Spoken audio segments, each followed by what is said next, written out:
On today's BizNews Briefing, Elon Musk Donald Trump bromance ignites again. The DA hits back with no confidence motion threat. Why the ANC took the blue pill, not the red one. Top cops on a slippery slope. Africa's BPO boom or bust. And US markets hit record high 6 months in. Stay tuned.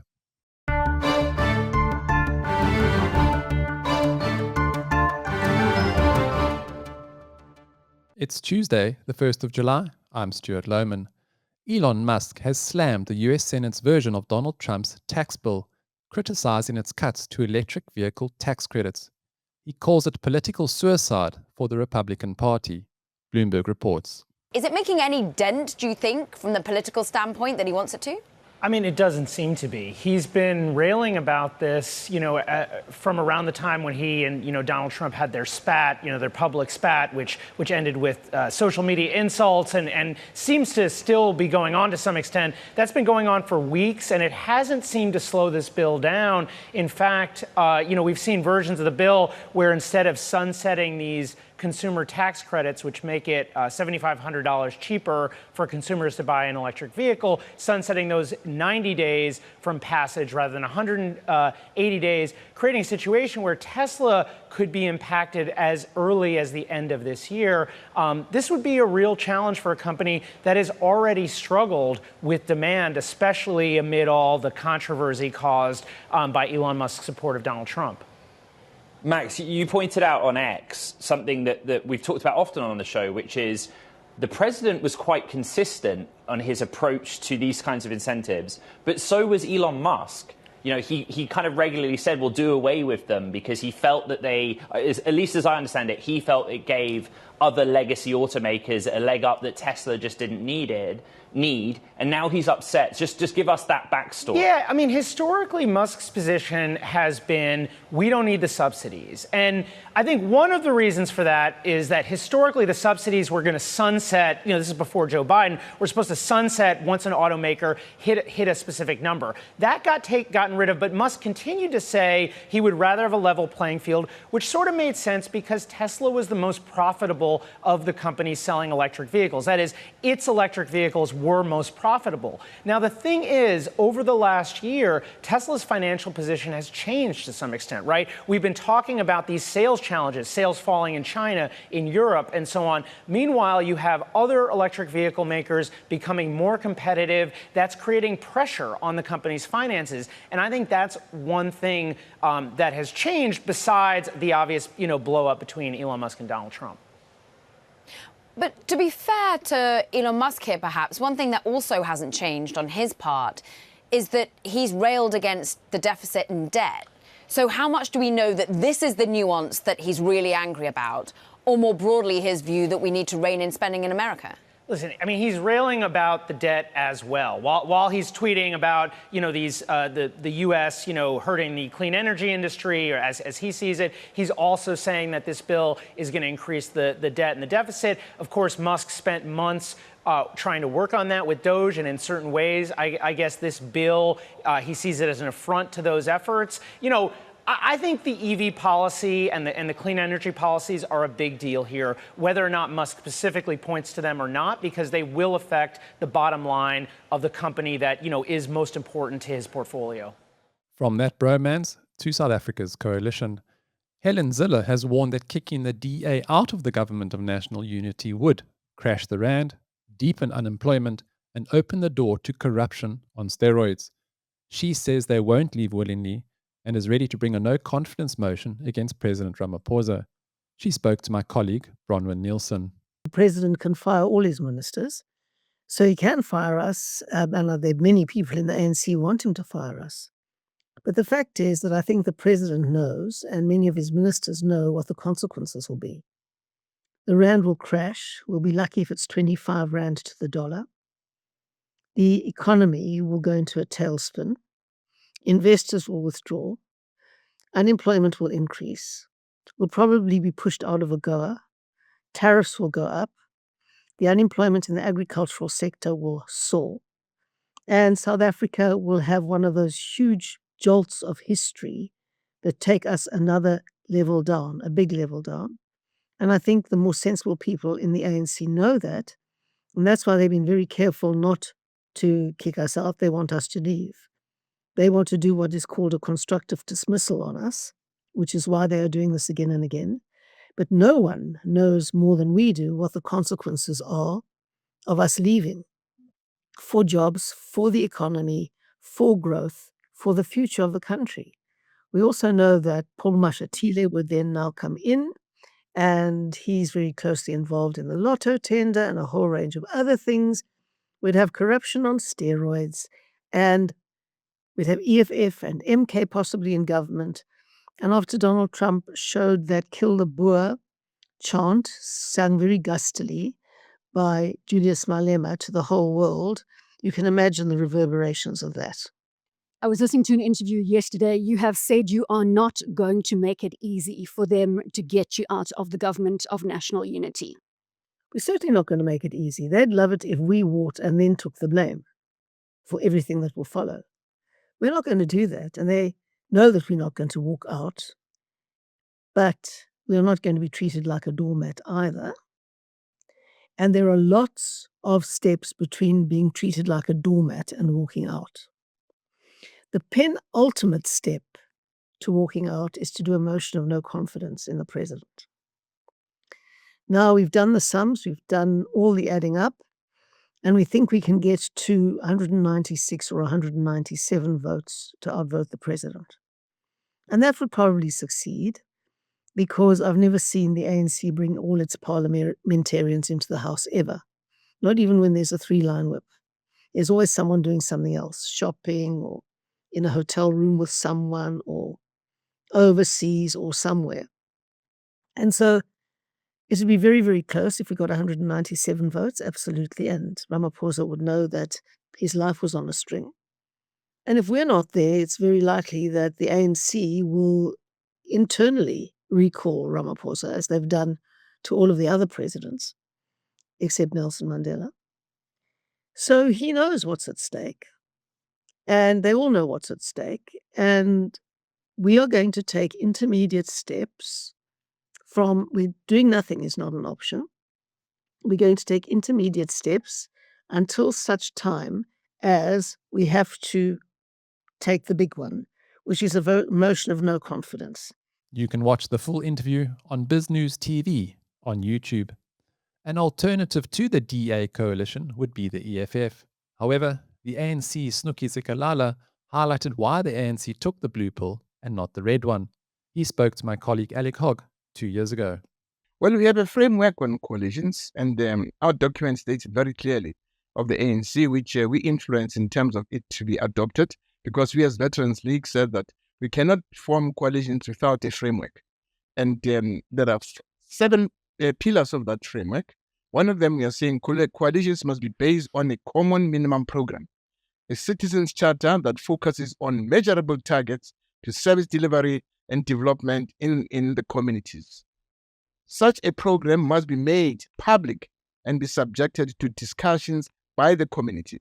Secondly, we said coalition partners must commit to shared values of stability, accountability, ethics, good governance, respect for constitution and the rule of law, social justice and equity, human dignity and non-racialism. The third program that we have is that the party that has won the largest votes should lead the coalition in that municipality, and executive positions should be allocated in proportion to votes obtained by coalition partners. And so what we are saying, that you look at EFF itself, EFF does not believe in good governance, does not believe in ethical values, does not believe in integrity, does not respect our constitution and the rule of law. And as a result, it breaks those rules. As a result, it breaks those rules. EFF does not respect that. But there are other parties that do respect. For instance, the DA does respect the rule of law, does respect our constitutional democracy. And so there's nothing wrong. If DA, for instance, it just got 45%, we have 44%. If it said that we have a program of action, that program of action is the one that will ensure that we develop the communities, we provide services, We make sure that we provide electricity. We make sure that we get rid of potholes, refuse collection, governance. There's nothing wrong in sitting and talking to any party that is committed to service delivery to the poor, and that believes in the rule of law. But what you've just said now would make would be harsh listening for many people within the ANC, where the DA is regarded as the enemy. Yeah, what we are saying to our people is that we are saying that we're not opposed to working with any party, as long as that party will be able to say will focus on measurable targets to service delivery and development in communities. And so we are saying that you should enter, because it's all about providing services to the poor and services to society. And of course, if you enter into a coalition with a party that believes in the rule of law, that believes in our constitutional democracy, though DA, of course, we are saying there's a red line with the DA. We know that they don't believe in transformation. And some of them are racist. But now if they say there's a common program of providing services to our people, and we agree and we are open about it, I don't think our society will object to that type of an agreement, because our people are the ones who are suffering, wherever we are. And if they are saying, if DA says we'll provide skills in terms of governance, there's nothing wrong with that, in as far as we are concerned. And so we are saying that any party, we say any party, but EFF does not believe in the rule of law, does not believe in our constitutional democracy. And you cannot enter into a coalition with such a party.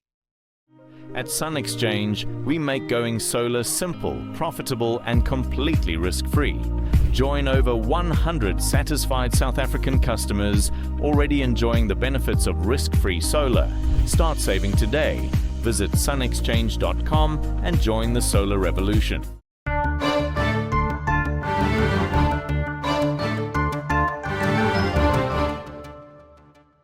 Forensic investigator Paul O'Sullivan says he's helped take down 2 police commissioners, 15 generals, and 17 brigadiers, and he's not done. He says if dirty cops aren't stopped, the rule of law collapses and the country with it. He spoke to my colleague, Chris Dane. Paul, tell us, how many cops have you exposed and had removed from office or prosecuted?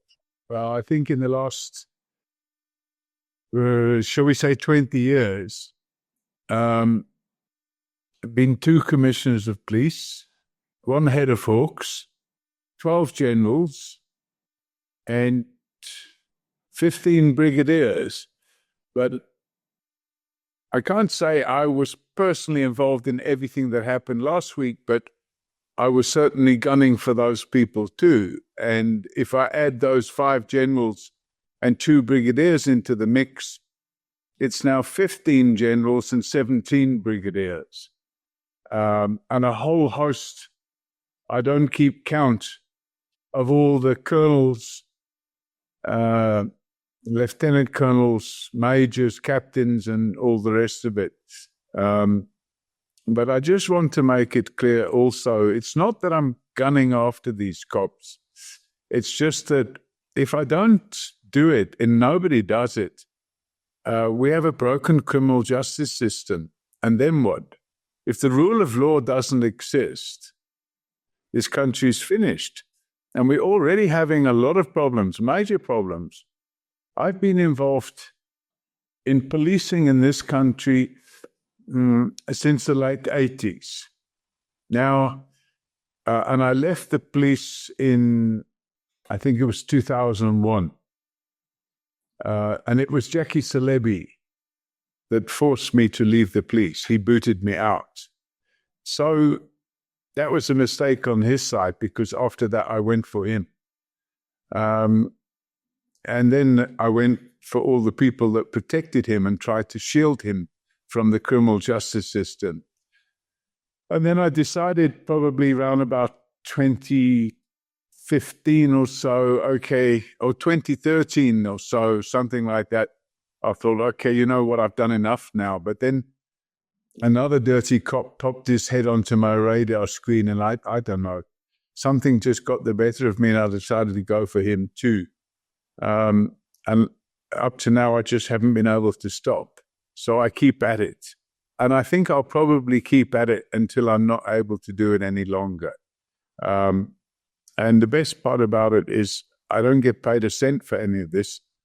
In fact, it costs me money. I'm just going to close the email because with emails open, we're going to get that little dinging noise.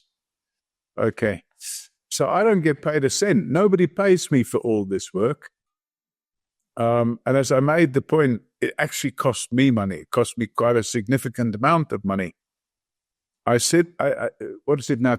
In the last 15 years, I've easily spent 15 million rand of my own money in this fight, or this crusade, as some people call it. But I've always maintained my ethics in what I'm doing. I've never done it in a way that it's unethical. If I played the game the same way they play it, or they've tried to play it, I mean, they've tried to have me murdered. You can watch that full interview on BizNews TV on YouTube. Our Reserve Bank Governor, Kganyago, says a review of South Africa's inflation target is nearly complete. He also weighed in on the broader inflation outlook and the need for restrictive monetary policy. Bloomberg reports. I am not sure that one would say that oil prices have settled, but we are comfortable with the inflation trajectory. I think the central banks have done a very good job taming the great inflation of 2022.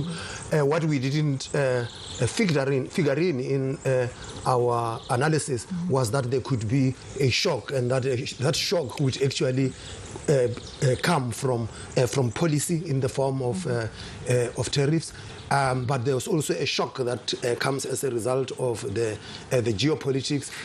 You said that the oil price has settled. It had been all over in the past few weeks. You're right. I mean, I guess the ceasefire between Iran and Israel means that there was a little bit of comfort in the markets that we wouldn't see the spikes that we feared in those couple of days where there was a real flare-up. Governor, can you tell us what this means for a possible rate cut in July?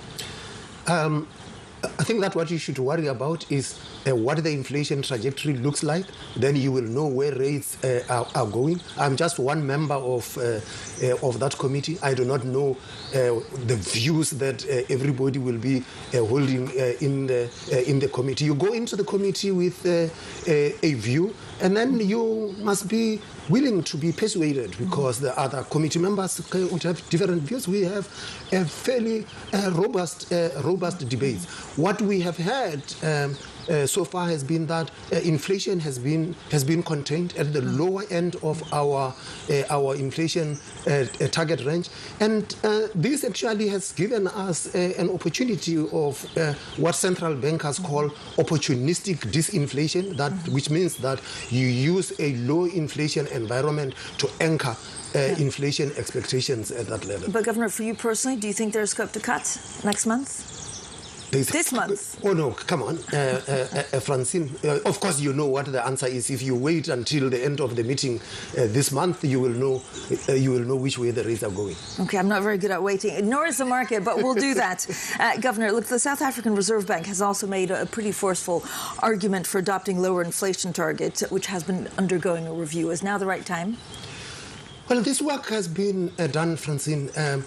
When the framework was introduced, there was always an understanding that we are going to lower the target. We did lower the target, but there was a shock, and we made a big policy mistake by reverting to the old inflation target instead of explaining that we experienced a shock and that we will come back within the target.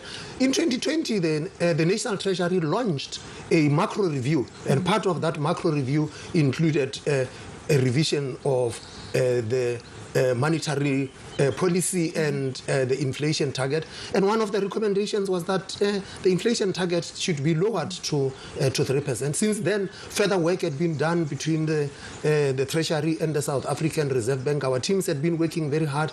They are fine-tuning the final details, and they then make recommendation to the minister and the governor. What is in no doubt is that our inflation target range is wide. It is too high. It is out of line with our peers, and we could only, if there's a revision, the revision can only be lower. So, Governor, when are you expecting actually for that to be finalized and presented to the finance minister? Well, the work is being done by the team. It should be very soon that is finalized. I think that it is important. We have impressed on the team.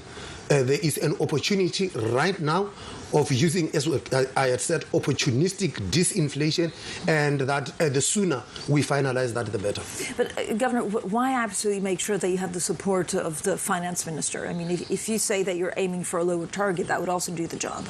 Yes, it will do the job, but these things always work because you have mobilized the whole of government and society around the target. And this particular minister is a big advocate of central bank independence, is a big advocate of prudent macroeconomic management, and it's very important that he is on board and helps us articulate that and bring society on board with respect to lower inflation. So it's more powerful. It's more powerful. South African consumers look forward to that rate decision at the end of the month.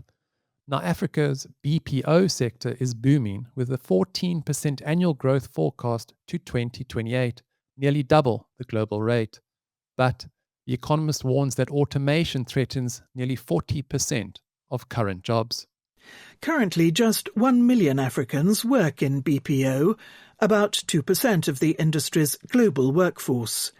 Yet between 2023 and 2028, the industry is expected to grow by around 14% a year in Africa, nearly twice as fast as the global BPO growth rate of 8%. In Kenya, which hosts some of the world's largest outsourcers, the BPO growth rate is projected to be even higher at 19%, according to Genesis Analytics, a consultancy. Africa is the next frontier, says Martin Rowe, chief executive of CCI Global, whose newest call centre in Kenya seats 5,000 workers.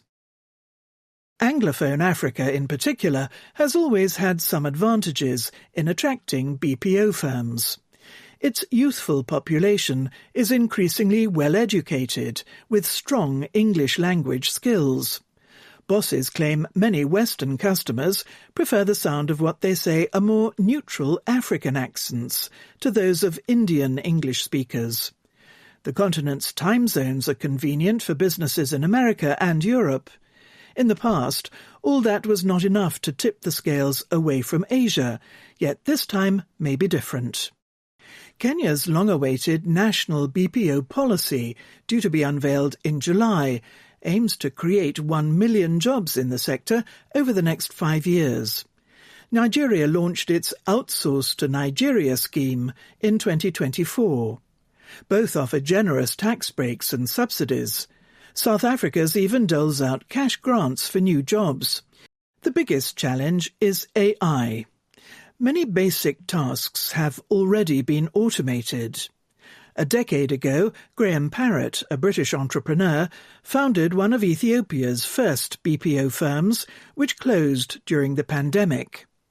Now he fears the country may have already missed the boat.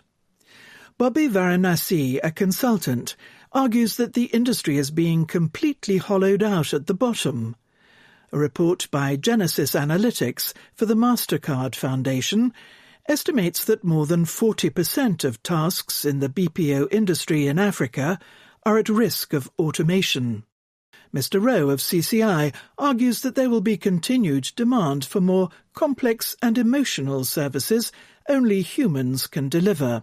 That means that, in the long term, gaining a bigger share of global outsourcing may ultimately be about securing the highest value jobs.